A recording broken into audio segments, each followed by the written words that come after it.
Asante, kwa majina yangu naitwa CPA Baraka Mori. Ni mkurugenzi wa taasisi ya Moi Consulting, lakini pia ni mwenyekiti wa chama cha wahasibu mkoa wa Mbeya. Kwa muda mrefu pamekuwa na malalamiko kwa baadhi ya wateja kwamba kumekuwa na unfair tax collection, na hii ikiwa ni kulikuwa na ugumu kidogo wa kupata baadhi ya taarifa kwa wakati. Sasa mfumo huu unaenda kutatua changamoto hiyo. Inakuwa ni rahisi sasa kwamba mteja anaweza akajihudumia mwenyewe kutokea kwenye dawati. Tunasema digital desk service. Manake haiwi tena, tunapunguza ule ulazima wa mtu kutoka ofisini kwenda kuitembelea mamlaka remotely ofisini.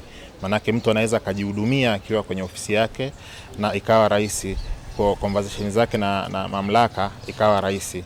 Kwa hivyo naona ni moja wapo ya eneo ambalo changamoto itakuwa imetatuliwa sana. Asante. Kwa majina yangu naitwa Eric Sichinga, ni mwenyekiti wa Chemba ya Biashara ya Taifa Tanzania, zamani ikijulikana kama TCCIA. Leo tumekuwa na bahati ya kushiriki katika maonyesho, katika mafunzo ya mwanzo kabisa ya mfumo huu mpya wa IDRAS, ambao kwa sehemu kubwa tunaona utakuwa ni nyenzo rahisi kwa kila mlipa kodi kufahamu anatakiwa alipe nini na wakati gani. Kwa hiyo naona imekuja katika wakati muafaka kabisa. Julius Ngwila ni finance manager wa PM Luxury Hotel na ni mlipa kodi mzuri tu kwa mkoa wa Mbeya.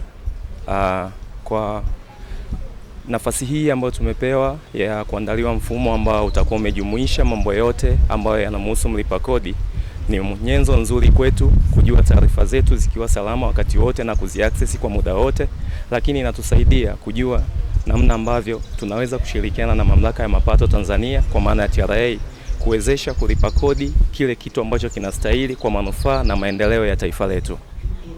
Kwa jina naitwa Musibu Shabani, manager wa TRA mkoa wa Mbeya. Leo tarehe 22 mwezi huu wa kwanza tumekuja hapa kwa ajili ya mafunzo ya mfumo wa usimamizi wa kodi za ndani. Cha kwanza, mfumo huu kama ambavyo mnafahamu ni mfumo ambao umejengwa na mamlaka ya mapato Tanzania, na ni mfumo ambao sisi kama mamlaka ya mapato Tanzania tunaamini kabisa unaenda kurahisisha ufanyaji biashara. Ni mfumo ambao unaenda kurahisisha pia usimamizi wa kodi za ndani. Faida za mfumo huu, cha kwanza kabisa, unakwenda kumrahisishia mlipa kodi hasa kwenye masuala ya usajili, kwenye masuala ya kupata huduma mbalimbali za mamlaka ya mapato Tanzania. Lakini pia mfumo huu unakwenda kusaidia mamlaka ya mapato Tanzania kwenye kuongeza wigo wa kodi, kwa sababu mfumo huu unakwenda kuwezesha kuunganishwa na mifumo mingine au taasisi zingine za serikali kama 300, na kwa kuanzia mpaka sasa hivi tuna mifumo kama 60 ambayo tumeshaunganisha na mfumo huu. Sasa kupitia kuunganishwa kwa mifumo hiyo, tunaamini kabisa players wengi wataongezeka. Lakini pia mfumo huu unakwenda kusaidia kutunza kumbukumbu za mlipa kodi. Kama ambavyo mnafahamu kwamba hapo awali tulikuwa tumezoea sana kutumia mfumo wa makaratasi kwa maana ya manual system. Lakini sasa tunaenda kurahisisha, kila kitu kitafanyika online. Kama mtu atakuwa anataka huduma yoyote ataipata online. Lakini pia kama ambavyo nimezungumza ni kwamba mfumo huu umeunganishwa na mifumo mingine ya taasisi zingine za serikali. Kwa hiyo niombe tu kwa maana ya nitoe wito kwa wahasibu ambao wamejitokeza kwa wingi leo kwa mkoa wetu wa Mbeya, wajifunze vizuri, wawe makini, wasikilize, kwa sababu ni mfumo ambao unakwenda kuzinduliwa tarehe 9 mwezi wa pili mwaka huu 2026. Baada ya kuzinduliwa mfumo huu, tunaamini kabisa ukusanyaji wa kodi, usimamizi wa kodi, lakini huduma zote zitakuwa zimerahisishwa. Asante sana. Taasisi zote ambazo ziko hapa mkoani Mbeya, lakini pia na wafanyabiashara ambao wamejitokeza leo.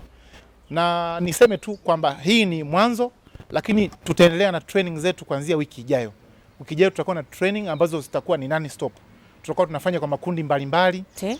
Jina langu ni Jeni Jisandu, afisa mwandamizi katika usimamizi wa kodi kutoka Mamlaka ya Mapato Tanzania. Ni miongoni mwa wawezeshaji wa mafunzo ya siku ya leo, nikitokea timu ambayo inahusika na ujenzi wa mfumo wa IDRAS. Nafasi ya kuja kutoa mafunzo kwa washauri wa kodi na wahasibu kwetu imekuwa ni furaha sana. Kwa wahasibu kujikusanya, maana tumeambiwa hapa ni wao wenyewe walianzisha kuomba haya mafunzo. Kwenye ratiba tuliyokuwa nayo ilikuwa tuwafikie wiki ijayo, lakini tumefurahia hii nafasi, tukaona tuitumie kuweze kuwapa elimu. Tunategemea kuwa na muda mzuri wa kujifunza na kufanya vile vitu ambavyo tumewaomba walipa kodi wavifanye katika kipindi hiki tunachoelekea kuzindua mfumo wetu tunachokiita pre-launch period. Tutawaelekeza na tutaweza kuwapa nafasi ya kuuliza maswali pamoja na kuwapa majibu ya maswali yao kuhusu mfumo. Tunaamini mfumo utaenda kuwasaidia sana. Una faida nyingi ambazo hatuwezi kuziweka zote, lakini mfumo umekuja na mapinduzi makubwa katika eneo la teknolojia, kwa sababu sasa hivi dunia inaenda huko kwenye mambo ya electronic, sayansi na teknolojia. Kwa hiyo Mamlaka ya Mapato kama chombo muhimu cha ukusanyaji wa kodi katika taifa, na sisi tunataka kwenda na kasi ya dunia kupeleka mambo yawe rahisi na pia watu waweze kupunguza gharama za ulipaji kodi.